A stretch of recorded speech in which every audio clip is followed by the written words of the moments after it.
মার্ফিজ ল। না, এটা কোনো নিউটন বা আইনস্টাইনের সায়েন্সের রাফ অ্যান্ড টাফ কোনো সূত্র না।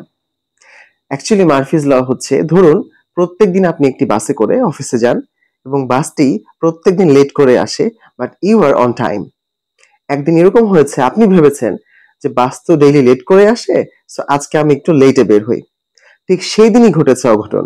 বাসটি ঠিক সেই দিনই অন টাইমে এসছে এবং আপনাকে না পেয়ে বাসটি ছেড়ে চলেও গেছে। সো এরকম ঘটনা কিন্তু আমাদের লাইফে হরহামেশাই ঘটছে।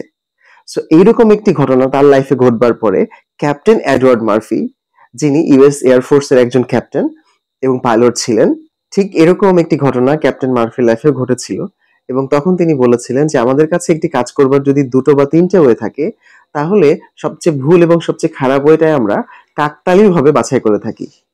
সো এই জন্যই এই থিওরি বা এই ল এর তার নাম অনুসারে দেওয়া হয়েছিল Murphy's law. Thank you so much.